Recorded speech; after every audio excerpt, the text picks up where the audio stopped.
You are watching programming from the East-West Center in Washington, D.C.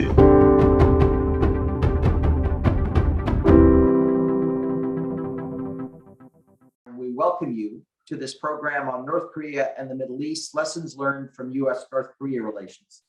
My name is Satula May. I'm the Vice President of the East-West Center, and it gives me great pleasure and delight to work with our colleagues at the National Committee on North Korea, headed by Keith Luce, to bring this extraordinary panel together to discuss these issues.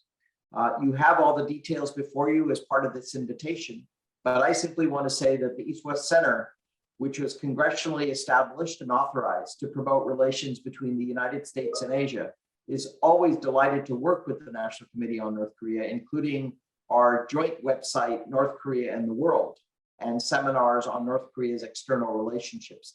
And in the spirit of bringing Americans and Asians together on a range of issues that affect global challenges and global connections, we're delighted to co-host this program. With that, welcome to all of you, and over to Keith. Thank you for joining us.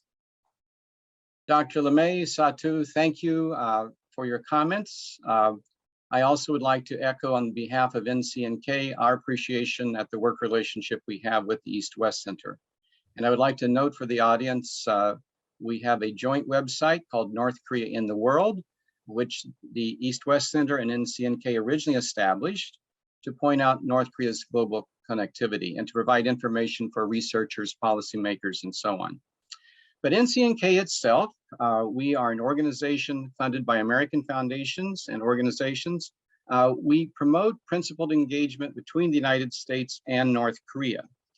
NCNK supports track twos involving Americans and North Koreans.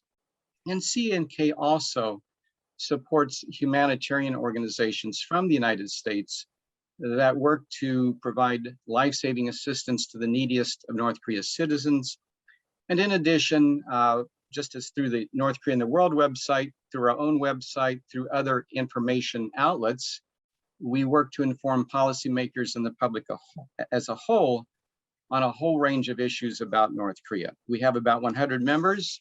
They are former US diplomats, academics, humanitarian workers, nuclear scientists, and so on. But today we're taking a look at North Korea and the Middle East. This is a fascinating history. What can be learned about this history, about this experience? And how does the realities of North Korea and the Middle East, how do those realities inform American approaches to resolving our own differences with North Korea? Well, North Korea's roots in the Middle East are deep, going back decades. Interaction with countries in the region include on the military front, cooperation, training, North Korean boots on the ground, shall we say, in the Middle East, sharing of technology, information on the nuclear and other WMD fronts. There's been extensive trade between North Korea and a number of Middle Eastern countries, and the provision of North Korean workers as well. There are three countries of note that for today's program, Syria, Iran, and Egypt.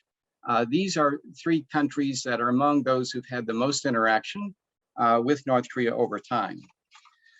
From an American perspective, again, what we want to do is examine what has been learned about these relationships and how can these lessons inform US efforts to negotiate with North Korea and to come to a peaceful resolution of issues on the Korean Peninsula.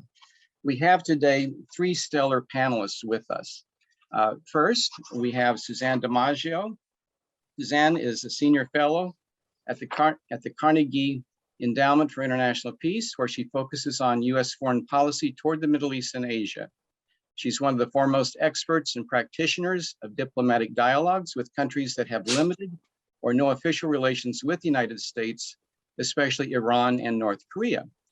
For nearly 2 decades, she has led these Track 1.5 and Track 2 conversations to help policymakers identify pathways for diplomatic progress on a range of issues, including regional security, non-proliferation, terrorism, and governance.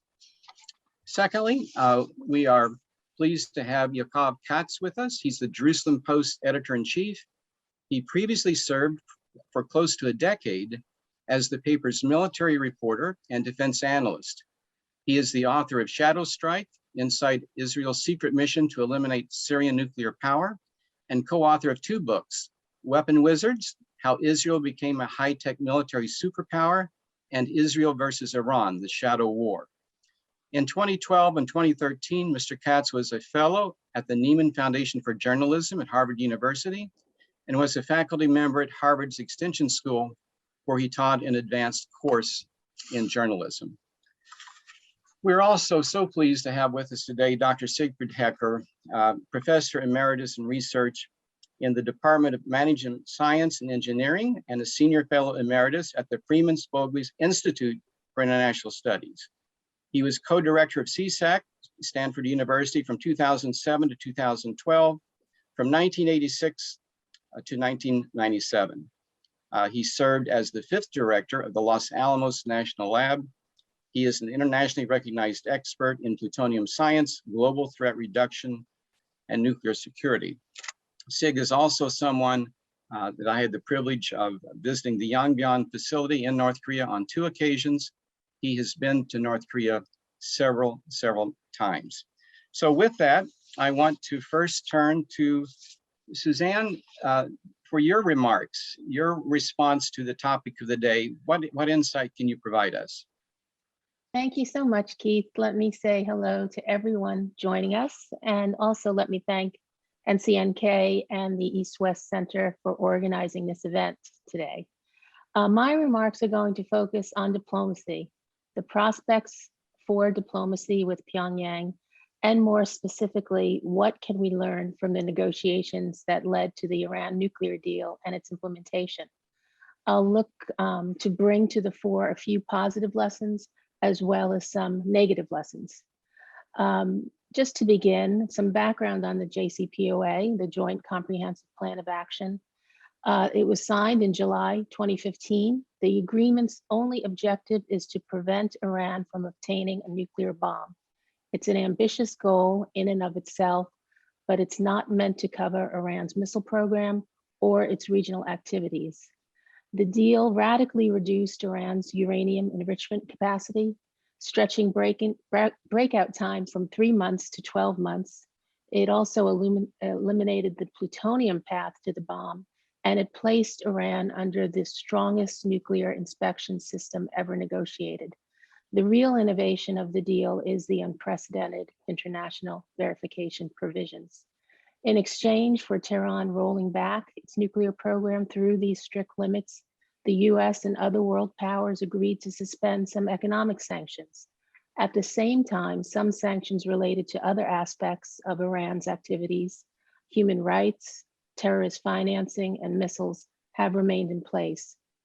The deal also provided a direct, reliable channel of communication with the government of Iran, which served at times as an early warning, de-escalation, and crisis management channel. This is something we did not have for decades.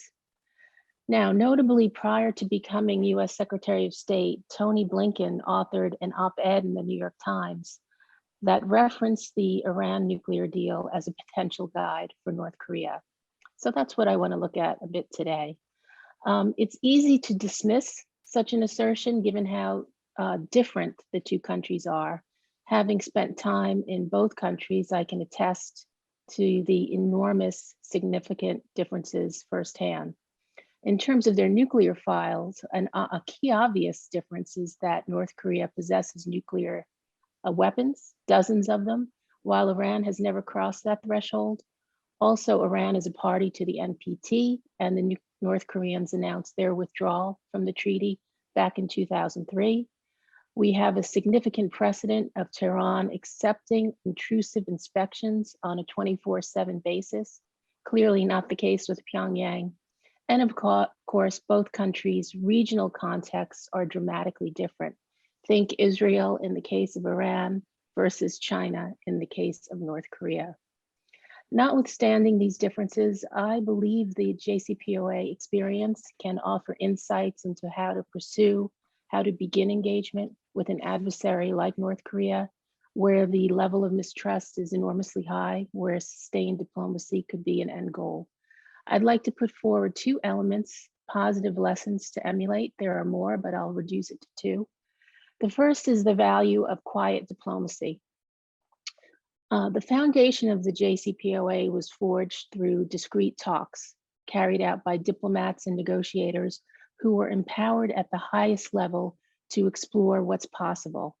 This engagement track pursued by the Obama administration authorized US officials to participate in back-channel diplomatic exchanges with their counterparts, and it was critical to the success of reaching a deal. This under-the-radar dialogue paved the way to formal negotiations within a broader multilateral context, the P5+1. These discussions began in July 2012 in Muscat, with the Omani serving as a third-party facilitator, and it provided opportunities to clarify expectations, intentions, identify common interests, areas of compromise, what the strict red lines were, and so forth. Arguably, without these direct encounters, I don't think we would have ever reached a deal. The second element is an incremental approach. The road to the JCPOA was paved through realistic, achievable, step-by-step actions. First, there was an interim deal called the JPOA, the Joint Plan of Action, that was reached and then fully implemented in order to build confidence. Then we moved on to the JCPOA. And if the US didn't withdraw from the deal in May 2018 and reimpose sanctions, there was a clear intention to build on it. This approach succeeded with Iran because the parties to the agreement demonstrated a serious willingness to use substantial leverage gained through a pressure track in the form of sanctions relief. The lifting of sanctions was tied to step-by-step actions by the Iranians, and it worked. So how can we set a path to the kind of diplomacy that I just described with Iran and focus on North Korea? I believe to do this, the single most important task at hand is for the Biden administration to establish a sustained and reliable communications channel with Pyongyang. And rather than a public-facing approach, a quiet diplomacy approach. Perhaps an intelligence channel or a secret back channel. We have a precedent recently. The Trump administration established an intelligence channel with Pyongyang that preceded the diplomatic channel. Key members of the Biden administration pursued a similar path with Iran when they served in the Obama administration that led to the two agreements, as I just described. They have a high comfort level with such approach, and perhaps we shouldn't rule out that one has already been established. What should the Biden administration communicate through such a channel? We can discuss these possibilities later in our discussion if there's interest. For now, let me suggest beginning with a specific proposal, a proposal that places a peace regime and denuclearization on equal footing would likely get the North Koreans' attention. We already have the basis for such an approach, the 2018 Singapore Declaration. To take it a step further, I would aim talks at developing a framework for the normalization of relations. In any case, we need to get past the bland messaging that we have now, which is we'll meet the North Koreans anytime, any place, and so forth. Now for a reality check, and it's a very harsh one. Since the Trump administration's withdrawal from the JCPOA in May 2018, the North Koreans have been drawing some negative lessons that will make the path to reaching any negotiated agreement far more difficult. The message they have taken from it is, even if you abide by your commitments, the US can still renege and violate the terms of an agreement, and the other parties won't do anything about it. You can make a deal with the US administration, but what happens when a new administration is elected? Keep in mind that the 1994 agreed framework with North Korea also fell victim to a US presidential transition from the Clinton administration to the Bush administration, although the circumstances were quite different. Then there's the issue of irreversible measures, which the North Koreans would be concerned about. The US commitments outlined in the Iran deal were easy to reverse with the stroke of a pen, as we witnessed, while the Iranians carried out commitments that can be viewed as irreversible, such as disabling their plutonium facility in Iraq. Rebuilding it would require years and substantial funds. So following the Iranian experience, we should expect the North Koreans to be reluctant to take any similar steps that would be difficult to reverse. And following the US exit from the deal, we began to see a sharp increase in tit-for-tat provocations, embroiling us in a dangerous escalatory ladder in the Middle East.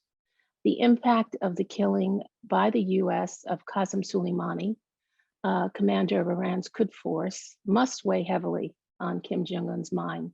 He likely saw it as a successful decapitation exercise,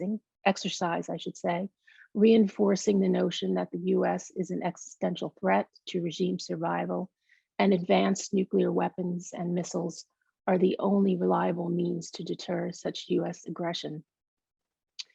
So the US reneged on a sound, functioning non-proliferation agreement with Iran. And even though this agreement was endorsed by a UN Security Council resolution, the remaining parties could not or would not do much to ensure that Iran received benefits for continuing to comply with the deal, which they did for 1 year. So how do we recover from such a miscalculation, an unforced error? We should assess how this will hamper our ability to conduct future diplomacy with adversaries, the toughest cases.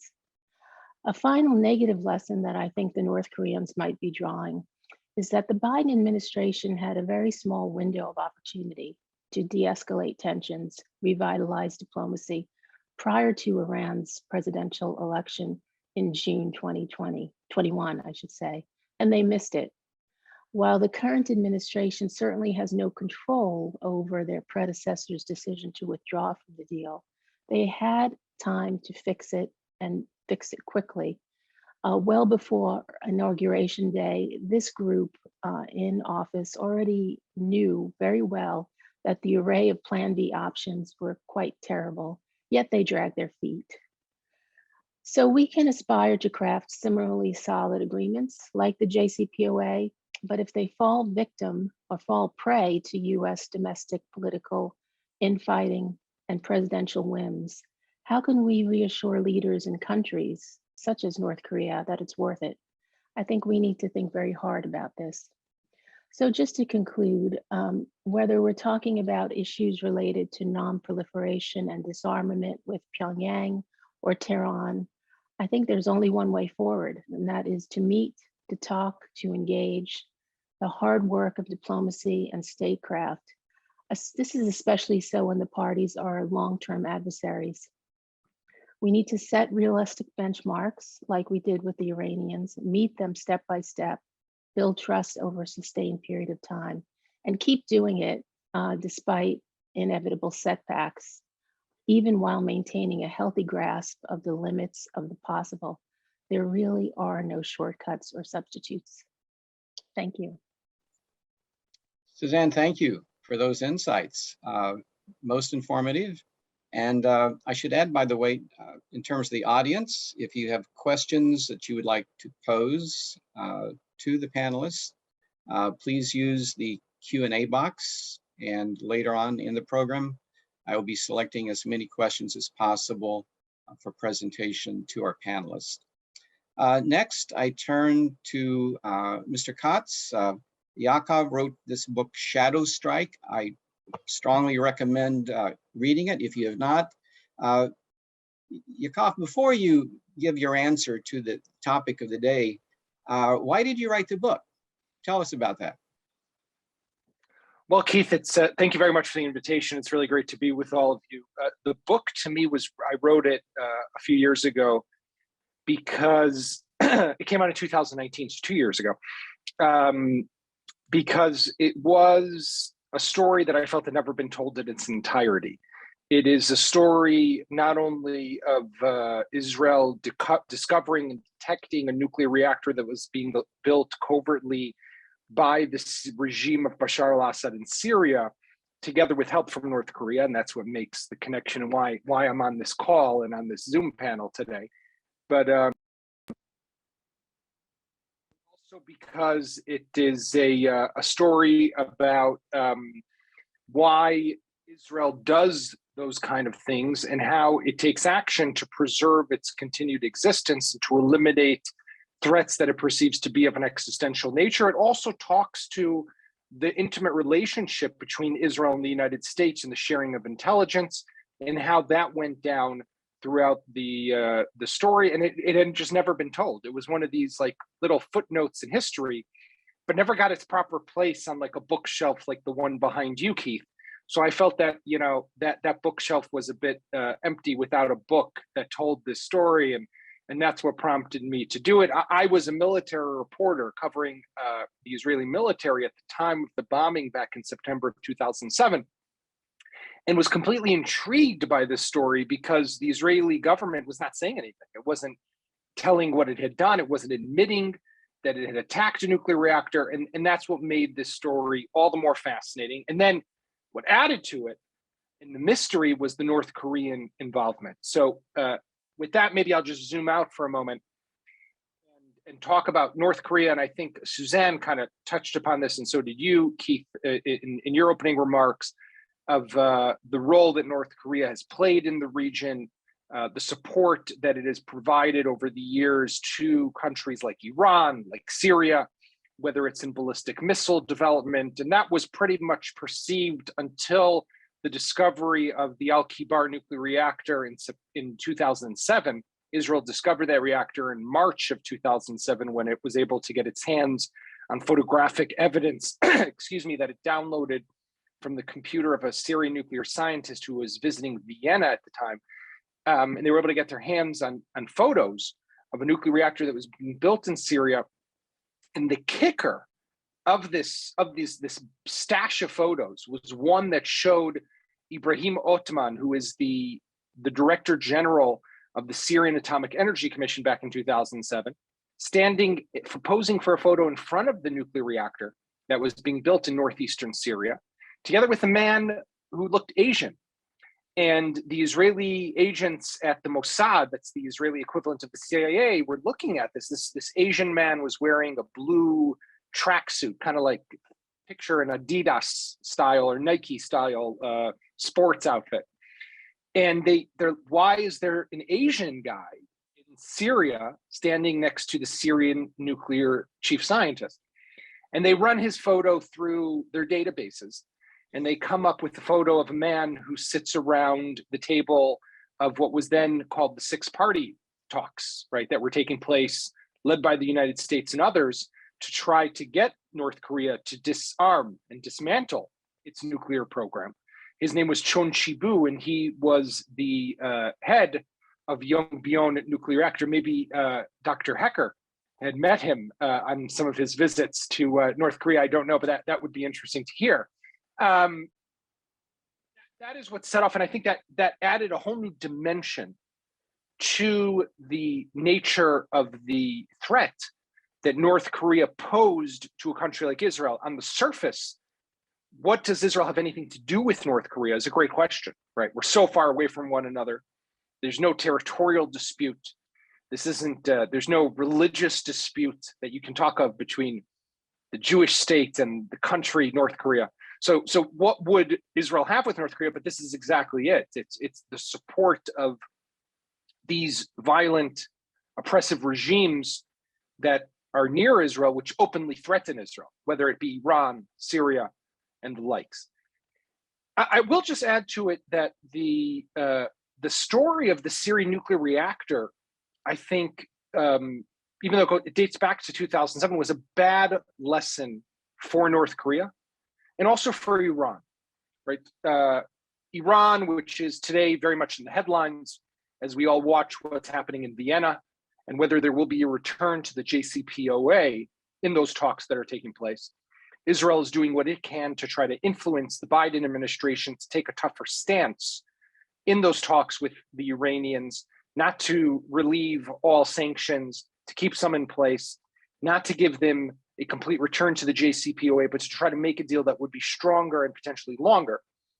But what we saw back in 2007, from an American perspective, was an ally of the United States, in this case Israel, that came to the Bush administration and brought hardcore, concrete intelligence of an illicit nuclear reactor that was being built by a regime that was not favorable, definitely not to Israel, but also not to the United States at the time. That intelligence, it was then verified by the CIA, by the Office of the Director of National Intelligence.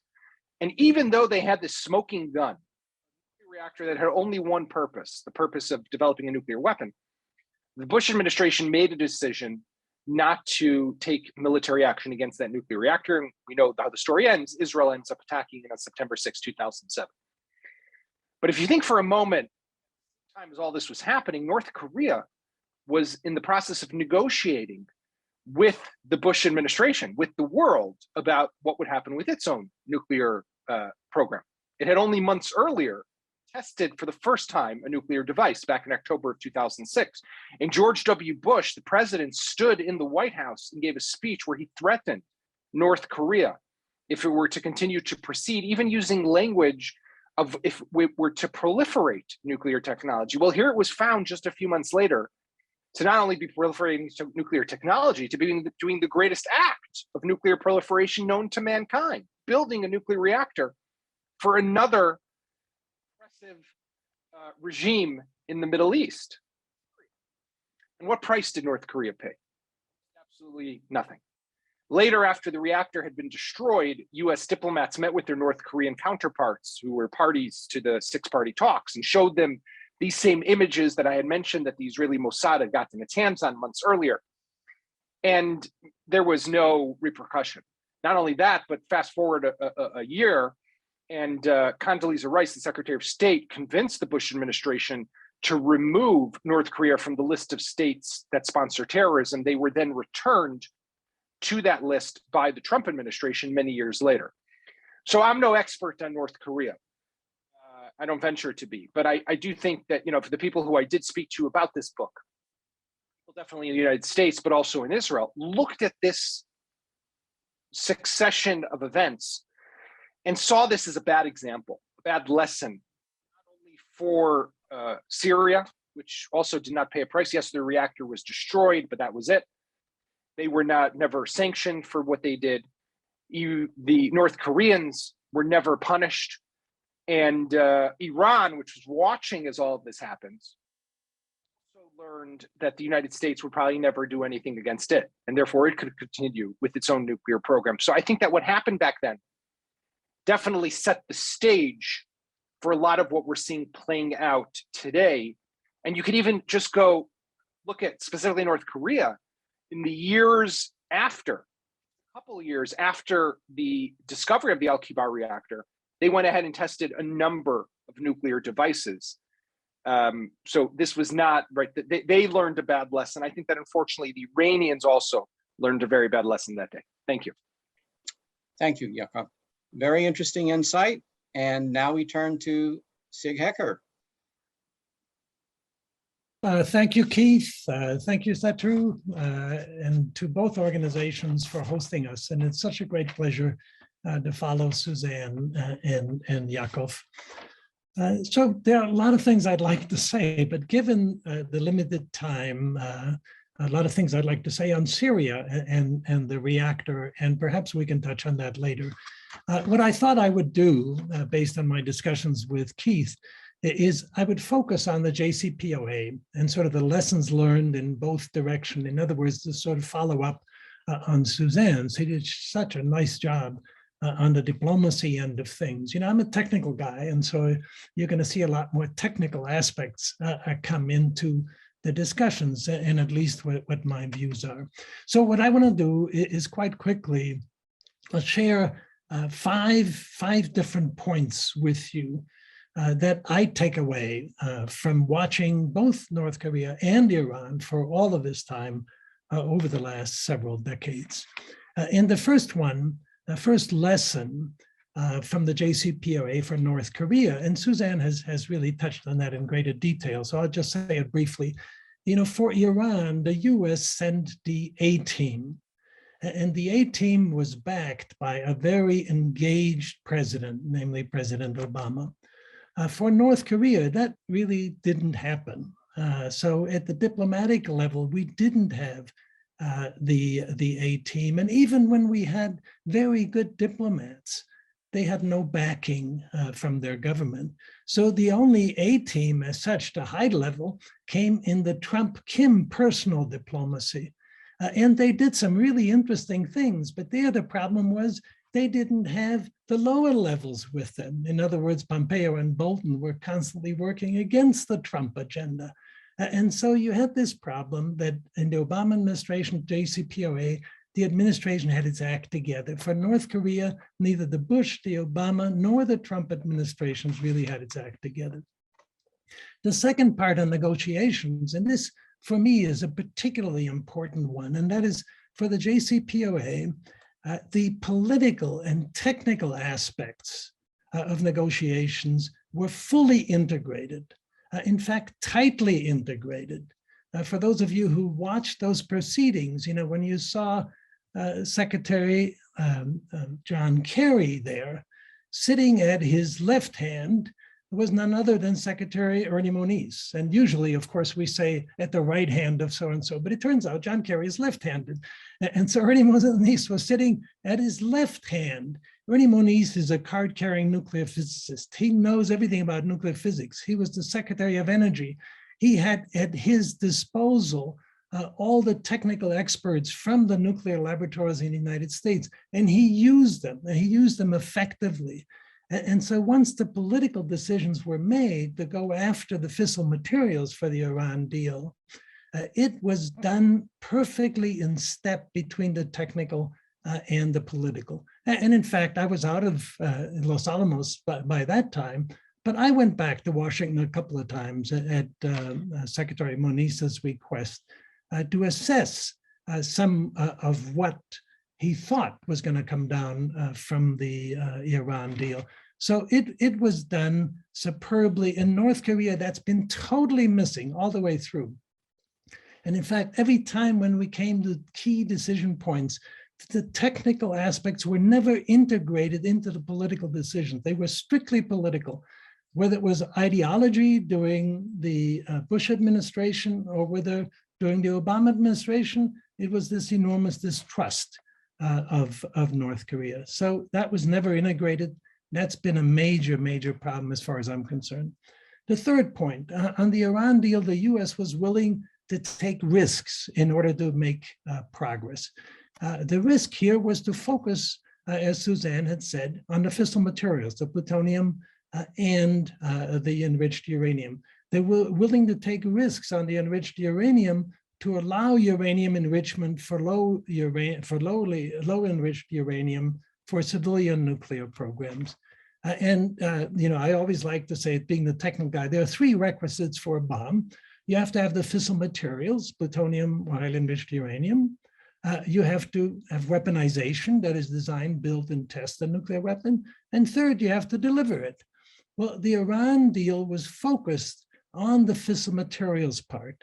They couldn't get the Iranians to budge on the missiles because there's this complication of conventional missiles, versus nuclear capable missiles. And on weaponization, it wasn't verifiable. And so they let go of that and focused on the nuclear materials.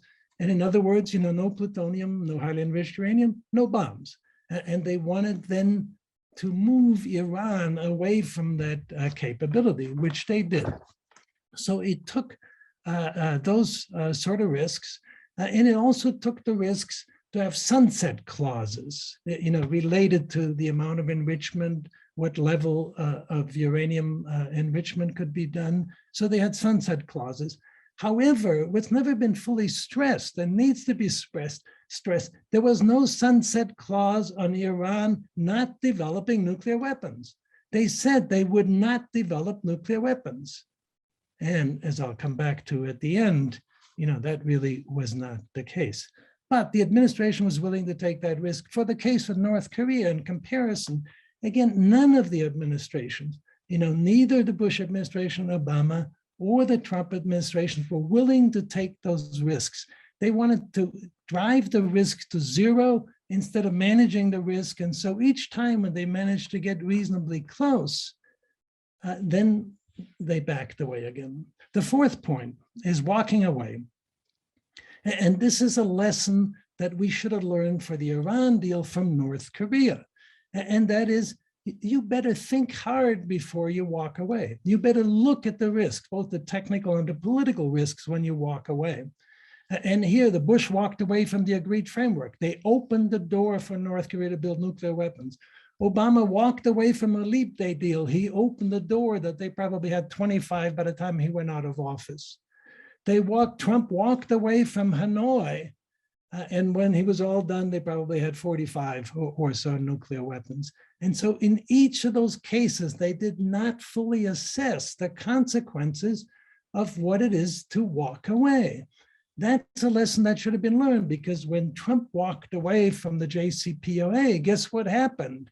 And you've heard it in the news recently. So instead of that breakout time for making enough highly enriched uranium for a bomb, went from, it was on the order of weeks when the deal was signed, it went to a year, and now it's back to an order of weeks or so. Okay, so those are the lessons, at least, that come to my mind. But the fifth point that I want to stress, it's a lesson yet to be learned, both for Iran and for North Korea. And that is, when you're ready to return to a deal, you must account and reflect the actual new realities that are on the ground. So in the case of Iran, for example, for the deal, they said, we've never done nuclear weapons. There was no sunset clause that they're never going to do nuclear weapons. The new reality on the ground, I knew Iran had done enough work to sort of have an option to be able to build the bomb. What I didn't know is what the Atomic Archive has shown.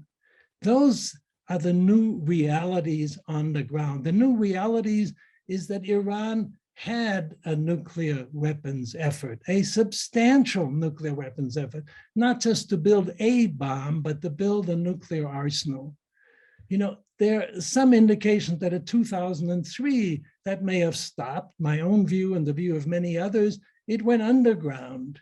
And then, of course, the 2018 raid by the Israeli Mossad that got the Atomic Archive, that demonstrated how Iran indeed had a nuclear weapons program. So the new reality on the ground is you can't just go back to what we had before. They said they didn't have nuclear weapons and they'll never get nuclear weapons. Well, they had a nuclear weapons program. They got the 110,000 documents that the Israelis got out of there, only about 30 or so %.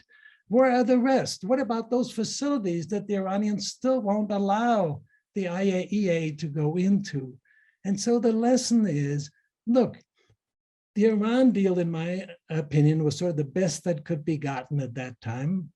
One needs to get back to something that moves them away. However, take these new realities into account. Iran has to be willing to demonstrate it's willing to walk away and walk back from those. For North Korea, the reality that we learn is, we look at them now. They have, perhaps by the time Biden goes out, they may have 65 nuclear weapons. They have ICBMs. They have hydrogen bombs. You're not going to get them back to CVID. You're not going to get them back to a Libya model. You're not going to get them back to give a full declaration up front. You have to do what Suzanne laid out. You have to take a step-by-step approach and move normalization and denuclearization, just as it was said at Singapore, in parallel in order to be able to get there. Okay, I've taken more time than was allotted, but I just wanted to make sure to get those points across. Thank you. Well, thanks to all three for excellent presentations. In a moment, maybe perhaps one of you has a question for another panelist, but I'd like to turn in a few minutes to Yakov to talk about actually Egypt and North Korea, even though this is not in the nuclear realm per se, but it's a fascinating relationship. It has had some serious implications for both countries along the way. But before we do that, Sig, you mentioned the Libyan model. And Sig, as you're aware, in recent years, US politicians from time to time will say, well, North Korea should adopt the Libya model, and this will all work out. So Sig, what was the Libya model briefly, and why is that not attractive to North Korea?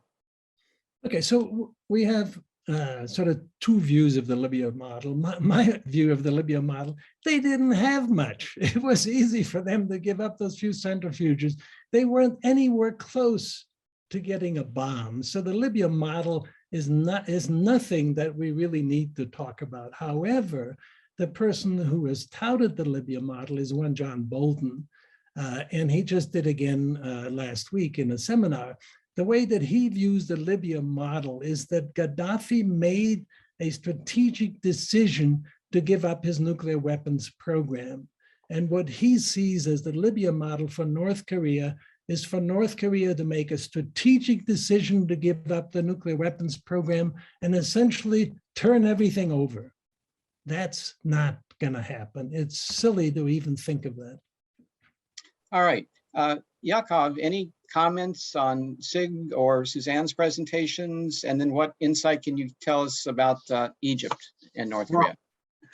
I just to add to what Sig was talking about with regards to Iran, I mean, without repeating too much, but I do think that he articulated very well the concern that Israel has, right, when it comes to Iran as an example, and this return to the JCPOA is definitely talking about the seizure of the nuclear archive back in 2018 and the lessons, the information that was gleaned from that does lead very much to an assessment also here in Israel that the Iranians are pursuing a nuclear weapons capability. That, you know, we're all familiar probably now with the December 2007 NIE, the National Intelligence Estimate that came out of the United States, which basically declared that the Iranians back in 2003 had suspended their weapons program as well as the uranium enrichment program, only to renew the uranium enrichment in 2005, but not the weapons program. Israel argued with that NIE when it came out in 2007, and I think that the 2018 nuclear archives kind of showed that it might have been right. But this is very much the concern when it comes to Egypt and North Korea. I'm sure many of you are familiar with the statue of I think the muzzle of an AK-47 that North Korea gave to Egypt a number of years ago to commemorate the 1973 Yom Kippur War, as it's known here in Israel. It's called something different in Egypt, the October War, I think they refer to it. But back in 1973, North Korean pilots, if I remember correctly, fought alongside Egyptians. Some of them might have died in being shot down by Israeli Air Force pilots. But the relationship between Egypt and North Korea runs deep, and it goes back many years in history during the Mubarak period, while he was still in power. And even under Sisi in recent years, Abdel Fattah al-Sisi in recent years, he's also maintained a very strong trade relationship between Egypt and North Korea. I think Egypt might be the third largest importer of, or one of, at least in the top 5 of North Korean goods around the world. Is that something that's concerning to Israel? It definitely is, right? Egypt is a very important ally to the state of Israel. And the peace treaty that was reached back in the late 1970s, early 80s, the Camp David Accords, was instrumental as a pillar of stability for the Middle East. So to continue to see the Egyptians in bed with a rogue actor is not something that makes people here overly happy. However, Sisi has also proven to be an important ally to Israel today in the combating of radical Islamic terror in the region and serving as a mediator between Israel and Hamas in the Gaza Strip. And there's a lot of that happens under the surface between Israel and Egypt. So I can't say that this is something that, it's not an issue that you hear about often in Israel. North Korean Egyptian ties. It's not something that has people concerned about Egypt. But I think that Israel long ago recognized that many of its allies and countries that it does have relations with are countries that will have relations with other players that it doesn't have relations with. A perfect example is, as we're speaking, the Prime Minister of Israel just landed in Bahrain, right? Bahrain, a country in the Persian Gulf, right? They have relations with the Iranians, right? The United Arab Emirates has relations with the Iranians, and just a couple of weeks ago, the President of Israel was there. So we have to recognize that this is a very dynamic region, in that not always, is your friend not going to have friends that are not necessarily your adversary. All right, Suzanne, you may have comments on what Yakov or Sig have shared, but also, Suzanne, during your opening remarks, You talked about beginning diplomatic engagement between the United States and North Korea. What's your assessment of the Biden administration's progress thus far? And what do you see as the likelihood for raising North Korea more so on the administration's agenda? Great questions. Just a comment before I answer your set of questions, Keith, and that is, I still think, notwithstanding everything that's been said, that the changes on the ground are profound. I still believe it is in the U.S. interest to get back into the JCPOA as soon as possible, and then try to pursue a stronger deal. Now, timing is a key issue for the Biden team. You know, they're pressing the Iranians to wrap up the Vienna talks in the coming weeks. And the worry is we're getting close to the point where the pace of their nuclear advances could prevent a recapturing of the deal's benefits. There's no question about that. As Sig mentioned, we're now weeks away from Iran having enough enriched uranium to fuel its first nuclear bomb. Getting back into the JCPOA as it is, what would it accomplish? Well, I think it could probably extend that breakout time at least to 6 months, possibly 9. I'll defer to the experts on that, but we're not going to recapture 12 months, that much is clear. And weaponization, of course, of that material would take far longer, maybe 2 years. So it's notable that CIA Director Bill Burns recently said that our intelligence community doesn't see any evidence that Iran's supreme leader has made a decision to move to weaponize. This is very key. Iran has the know-how and could have the material soon to weaponize, but it really comes down to political decision-making. And that's really what I think we should be focusing on. So a reconstituted JCPOA would ensure months of warning before Iran could produce enough material for a bomb. It also would bring back the IAEA sweeping, monitoring, inspection powers. And this could be helpful to ascertain whether Iran is making a covert dash for a nuclear weapon, but it would also place a strict limit on R&D related to enrichment, securing the future of the Arak reactor, which the Chinese are working on, and securing the return of the Fordow facility for civilian uses. So I think it's well worth the effort. Now, getting to your set of questions, Keith, you know, the Biden administration's approach to North Korea has been one of offering unconditional talks. But when you look very closely, it really is what I would call strategic patience 2.0. The language, we will meet anytime, anywhere, they're very consistent at all levels. But the fact is it hasn't resulted in any visible progress. So should we expect to see any adjustments from the Biden team, any course correction, especially given the recent missile testing that they've been doing throughout January in particular? Probably not. I think the Biden team appears less than excited about pursuing a proactive approach to North Korea. North Korea has been absent, nearly absent on the administration's foreign policy agenda. There's so many other issues continuing to occupy bandwidth. Those issues keep growing. And they've been very reluctant to invest in a major diplomatic initiative that's going to require significant amounts of time, energy, political capital. And Sig is right, previous administrations haven't either. It's too risky to go out on a limb. The chances for concrete progress remain minimal. Given the low odds of a positive outcome, it's not seen as worth the effort. There's potential negative political exposure in this year of midterm elections. And I think this team is especially hesitant to be seen as doling out incentives to get the North Koreans to the negotiating table. So I'm not optimistic that there's going to be a change of course. And also, when you look at the regional and global playing fields, they have changed dramatically since North Korean officials were engaging during the Trump administration. For the most part, for the Biden administration, North Korea is not seen as being part of the Indo-Pacific. It's not viewed as a prominent feature of the administration's approach to the Indo-Pacific, the outline of which was just released to very little fanfare last year. I think last week, I should say. I think North Korea only got a paragraph in the whole document. But as you know, Keith and Sig and others, the reality is that North Korea can turn on a dime, and we may be seeing that now with all the missile launching.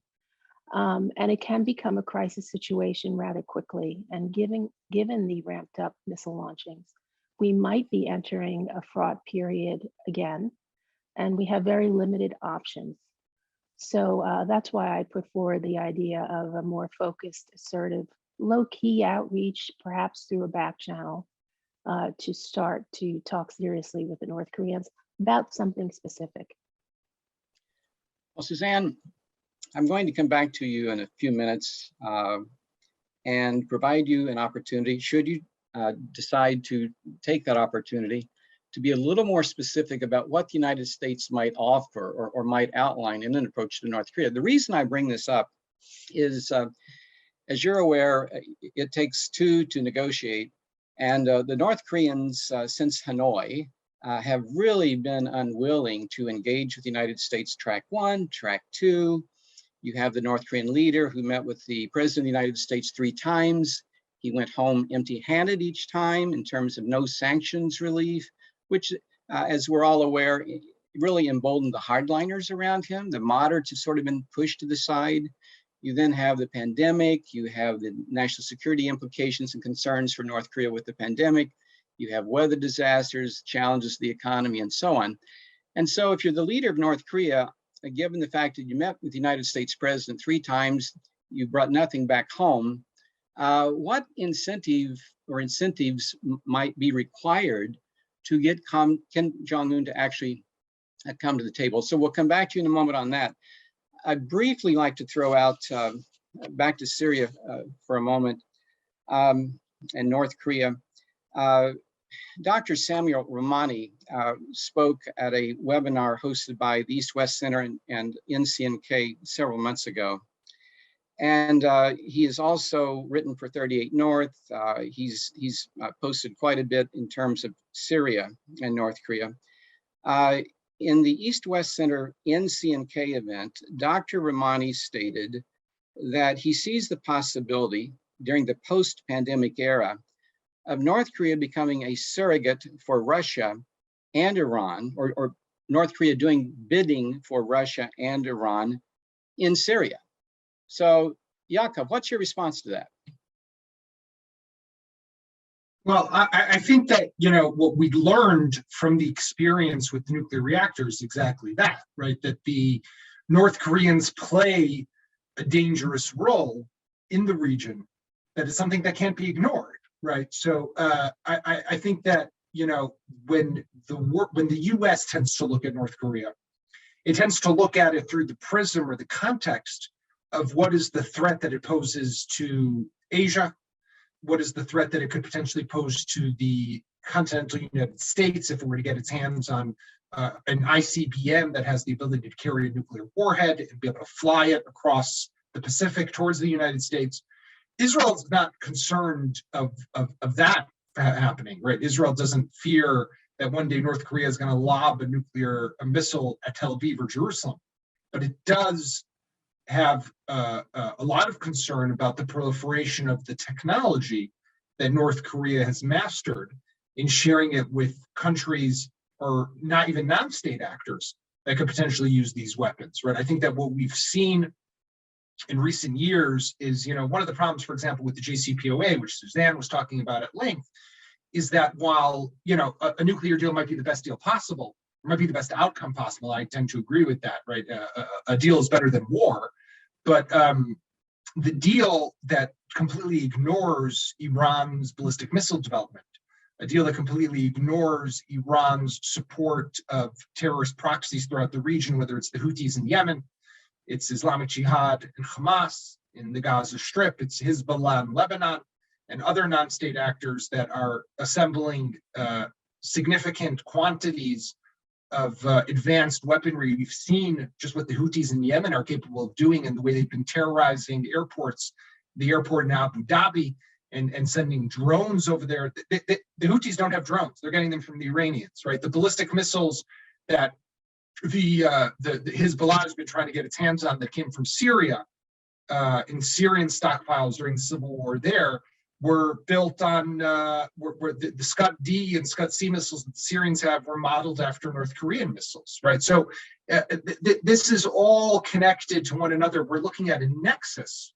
that is, you can't just ignore it. And I think that, you know, it's tends, you know, people tend to be provincial, and that's fine. And people look at what affects them, and that's natural. But this is a threat, I think, that has, or it's a challenge of a much wider and greater magnitude. All right, thank you.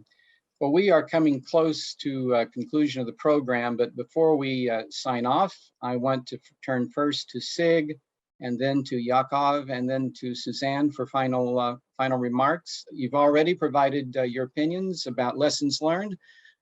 Anything else you'd like to add in that context? Sig, you're first. Thank you. Syria. Well, let me just say a few words about Syria. And the fact is, we need Yakov to go back and write another book about the Syrian reactor, because there are questions that still puzzle me immensely. The most important question is, who was the customer for the plutonium that the Syrian reactor was going to make? You know, it's hard to think that Syria would be the customer. They didn't have a reprocessing facility, at least as of yet. So you can't get weapons grade plutonium unless you have a reprocessing facility. They would have had to build one. They didn't have the money to do all of this. So was it Syria? Probably not. Was it Iran? Quite possibly. And Hans Rühle, a former German, from their intel services, he claims that it was Iran, and that Iran actually paid for that reactor being built. I don't have any evidence to that, but we should find out. If it was Iran, then not only did we have the other problems with Iran, but we yet had a problem that they're going to have plutonium made someplace else. Or was it actually North Korea itself that, while, as Yakov pointed out, in 2007, they actually had a disablement process going on, North Korean nuclear facility, were they then building the reactor to get plutonium for themselves a different way?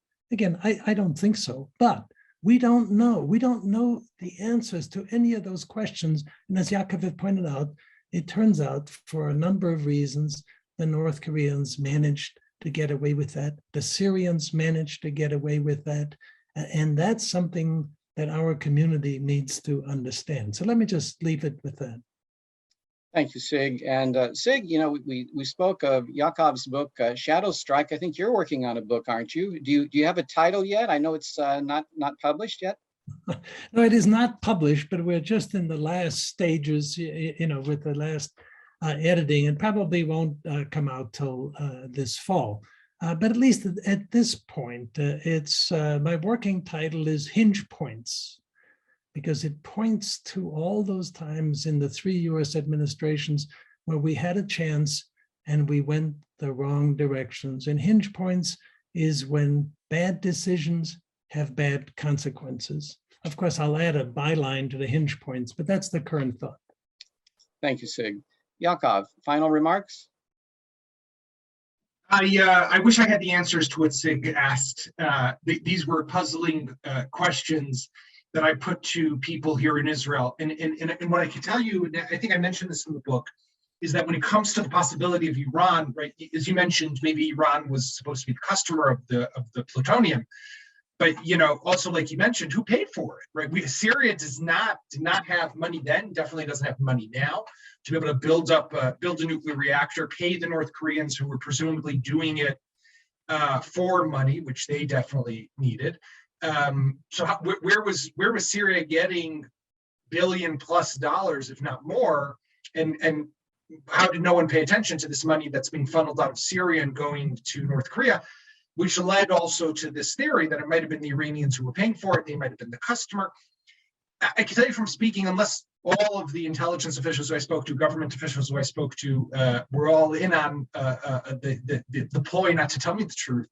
I don't think that Israel really ever got to the bottom of it. And I think that that remains one of the mysteries of this relationship that we saw in the construction of what became known as the Al-Kibar nuclear reactor.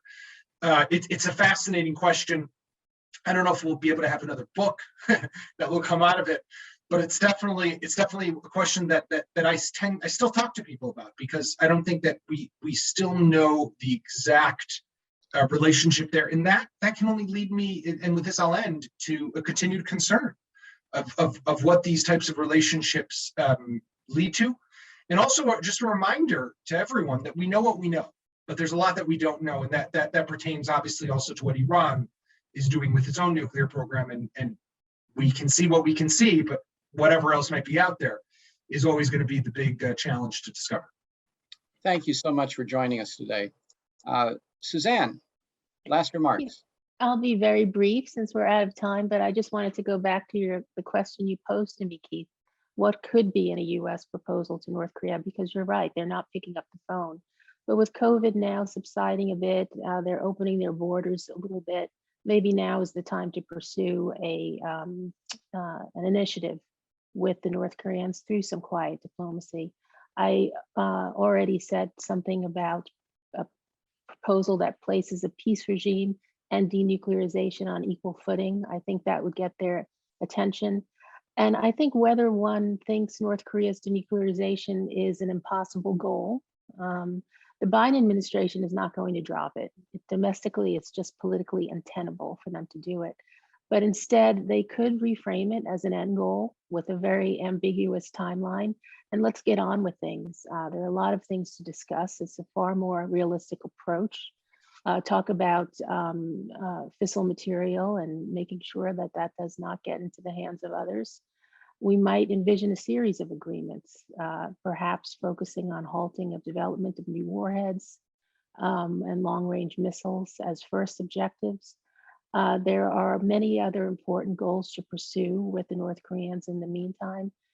Some might call this an arms control approach. I don't think the Biden administration will ever go there. They'll never drop denuclearization.